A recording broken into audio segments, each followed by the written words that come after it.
ছেলে মানুষ, পরিস্থিতি খুব একটা স্বাভাবিক ছিল না তো, বিচার বুদ্ধি হারিয়ে ফেলেছিল। ক্ষমা চেয়েছে ঈশার কাছে, ক্ষমা চেয়েছে। তুমিও ক্ষমা করে দাও। ঈশা, তোর পাশে কেউ থাকুক না থাকুক, তোর বাবা মা তোর পাশে ছিল, আছে, থাকবে। কেমন?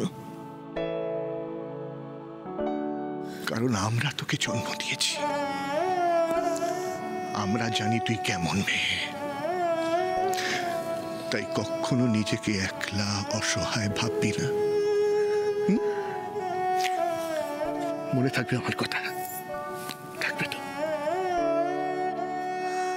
আমরা যা ভেবেছিলাম ঠিক তাই।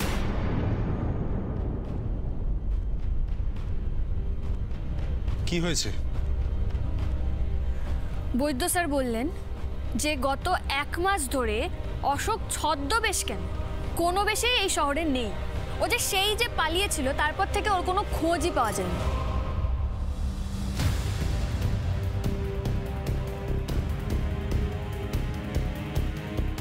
তার মানে অরুণাভ যা যা বলেছিল আমাদের সবটা মিথ্যে?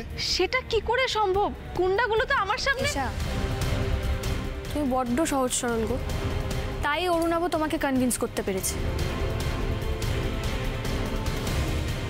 কিন্তু আমাকেও এত সহজে বোকা বানাতে পারবে না।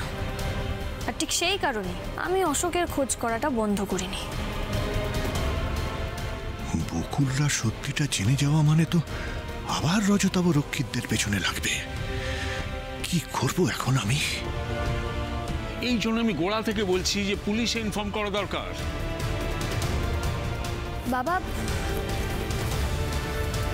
বাবা ইনফর্ম করার সময় তো এখনো পেরিয়ে যায়নি।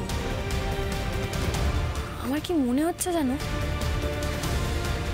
অরুণাভরা এই যে একটা আমাদের কাছে ভালো সাজার নাটক করছে, এর পেছনে নিশ্চয়ই বড় কোনো প্ল্যান আছে। আমাকে সেটা জানতে হবে। আমি তো কিছুতেই ওদেরকে বিশ্বাস করব না, এবং আমার যা স্টেপ নেওয়া দরকার আমি নেব। চুপ!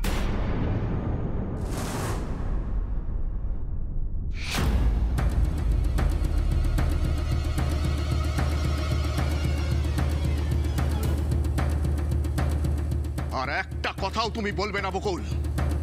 আর কোনো বড় বড় কথা আমি তোমার মুখে শুনতে চাই না। সমর, হলো কি তোর? এরকম ভাবে কথা বলছিস কেন? বলছি কারণ এই সব কিছুর জন্য দায়ী বকুল।